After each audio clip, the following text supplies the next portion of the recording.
Bonjour à tous, je suis David Leclerc, votre analyste pour BelgianInvestor.be. Voici la mise à jour en vidéo de mon avis concernant les indices boursiers. Alors, analyse qui se fera pour la semaine du 4 septembre 2017 sur le CAC 40, le DAX et le SP500.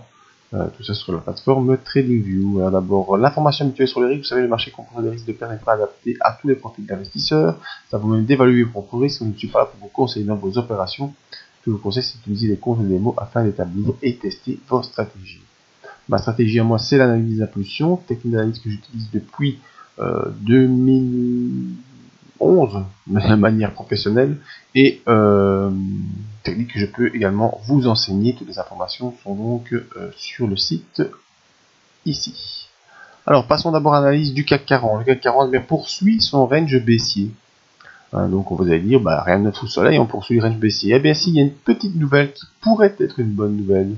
On va essayer je vais essayer de la montrer, pas avec ça, pas avec ça, pas avec ça, mais avec ceci. Voilà, la bonne nouvelle, elle est là.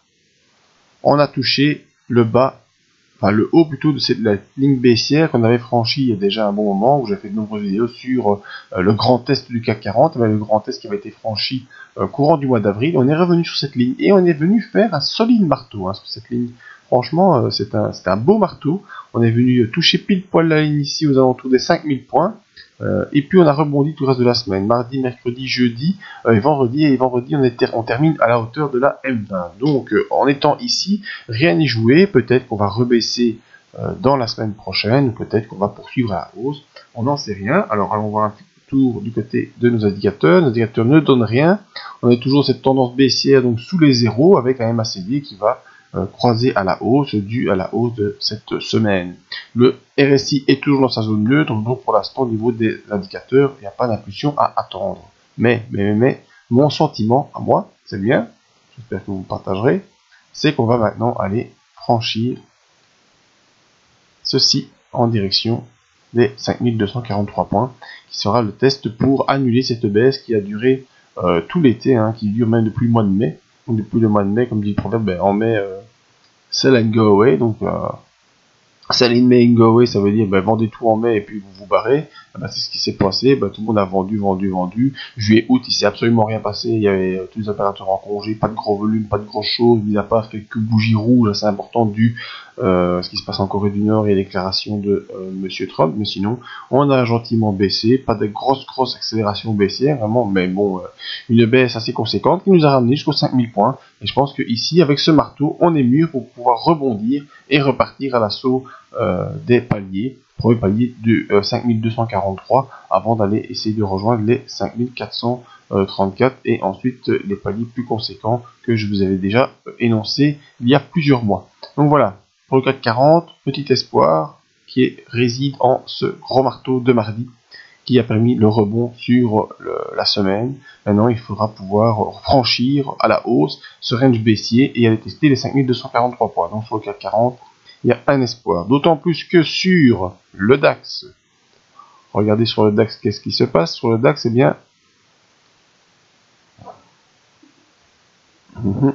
je prolonge. On est venu également mercredi quasiment sur le support des 11 828 que je vous avais signalé. Je vous avais dit cette semaine il fallait surveiller les supports pour trouver les bons rebonds. Et bien ici, on est quasiment venu à 11 828. Bon, on a fait, si j'arrive à avoir les données, on a fait une clôture, je sais plus. Je vais essayer de couper la pub ici. Je vais éliminer ça. Voilà. Alors, j'ai pas le point bas. Ah si, le plus bas, il a 12 131. Non, le lot 11 867. Voilà, on a fait un point bas à 11 867. Moi, je vous avais dit qu'on pouvait rejoindre les 11 828. Mais voilà, vous voyez, les données sont ici tout dessus. Quand je sais pas, vous bougez votre souris, les données ici, elles bougent. Le L, c'est le low. Donc, quand je mets ma souris sur cette bougie, j'ai le low à 11 867. Donc, depuis 11 867, on a rebondi, on est revenu sur la M20 et on teste également une sortie de range, espérant qu'on pourra ensuite refranchir les 12 299 points. Donc également, même scénario attendu pour la semaine prochaine, le test ici des 12 999 points. D'autant que sur le DAX, on a, au niveau théorique, on n'est pas super balèze dans la présentation, mais on a un potentiel ici, refus de croisement baissier. Donc on a fait un tout petit croisement baissier, on a atterrisé et on repart à la hausse. En général, le devant en cette configuration du MACD, ce qu'on fait le plus souvent, c'est on accélère. Hein, c'est ce qui se passe en général sur le MACD. Quand on a un refus de croisement à la baisse, comme on a ici, c'est une accélération du MACD. Ce qui pourrait dire que les indices devraient poursuivre à la hausse, d'autant qu'on a nos bandes de Bollinger qui sont serrées sur le DAX. Donc on est en attente d'une impulsion vers le haut, impulsion vers le bas, on n'en sait encore rien, tant que les bandes de Bollinger sont resserrées, mais au vu de l'indicateur MACD, et au vu de cette bougie de mardi, je plaide plutôt pour une accélération vers le haut. Au niveau du RSI, on est dans la zone neutre, pas grand chose à tirer comme conclusion. Donc voilà, sur le DAX et sur le CAC, de potentielles sorties de ce range baissier sont à entrevoir et à surveiller. Voilà, sur le CAC également. On a eu quoi comme signal? On a eu ce marteau de mardi qui pourrait nous donner peut-être une accélération vers le haut. Que nous dit maintenant le S&P 500? Voilà le scénario qu'on avait envisagé sur le S&P 500, c'était quoi? Parce que là, c'était peut-être un retour sur les 2400 et ensuite une accélération vers les 2468. Eh bien, on ne nous a pas attendu. Également, mardi, et un gros marteau ici, hein, vous voyez, on vient ici sur des zones de support aux alentours des 2427, on vient et puis on repart directement à la hausse. Mercredi, on franchit à la hausse la M20, jeudi, on franchit à la hausse un petit range ici, et on termine la semaine dans ce range à 2474, dans cette zone qui avait tenu pendant toute une partie entre mi-juillet et quasiment mi-août. On est revenu ici, donc le potentiel retour haussier est également à envisager. Tous ces scénarios baissiers sont pour l'instant suspendus.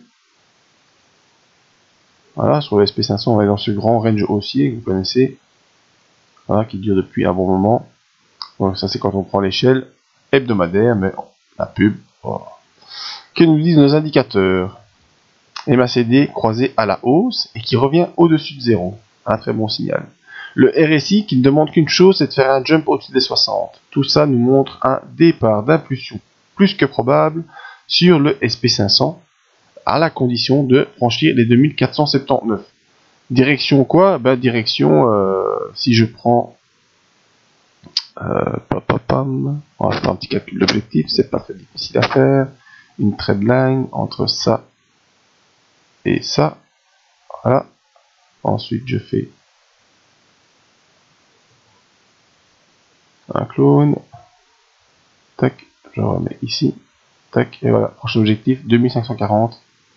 Objectif du SP500 à la condition seule et unique de franchir à la hausse les 2479. Hein. Donc ça, je vous ai enlevé ça pour avoir plus de visibilité. Les calculs, vous vous en foutez. L'objectif, il est là, 2540 points, qui correspondra au haut de ce range hebdomadaire qui tient depuis très longtemps sur le SP500. Voilà. Range qui tient depuis le début 2016. Tag. Et on poursuit. Et si on franchit la zone ici, eh bien, il n'y a pas de raison qu'on ne poursuive pas, encore une fois, ce range haussier. En tout cas, pour l'instant, premier objectif, je vous l'ai dit, je vous l'ai montré. Vous avez vu le rapide calcul, c'est les 2550 points sur le SP500. Les indicateurs sont mûrs, le graphique est mûr, on attendra donc lundi un potentiel franchissement qui pourrait ouvrir les bandes de Bollinger vers le haut. Tout comme le SP500, le CAC 40 est également en potentiel inversion de tendance. On a vu sur le DAX, c'est plus précis, hein, les indicateurs sont déjà quasiment également mûrs pour accélérer, et donc on verra dès lundi si on a une ouverture haussière et une poursuite au-delà des clôtures de ce vendredi, eh bien, on pourra à nouveau reviser des objectifs haussiers et sur les indices européens tenter de rejoindre les derniers plus hauts qui datent déjà du mois de juin pour une nouvelle fois faire une clôture de fin d'année sur des sommets, les amis, sur des sommets. Je vous l'ai dit, la tendance baissière de 17 ans, c'est selon moi terminé. Voilà, vous pouvez nous rejoindre sur les autres, sur le site en tout cas pour voir les autres analyses en vidéo. N'hésitez pas à me faire vos demandes via la zone contexte, ça a déjà été fait cette semaine. Vous pouvez aller voir la vidéo de la Banque nationale suisse que j'ai réalisée cette semaine, et ensuite tous les services qu'on peut faire pour vous, et bientôt les nouveaux services AXA qui vont arriver dans quelques semaines et qui vont s'accélérer jusqu'à un paroxysme au mois de janvier, hein, vous saurez tout ça, et je vais remettre encore une nouvelle promo, et j'ai décidé que cette promo sera maintenue de manière constante jusqu'à fin 2017, avec des prix qui vont bien sûr baisser au fur et à mesure des semaines qui passent. Voilà, merci à tous et à tout bientôt.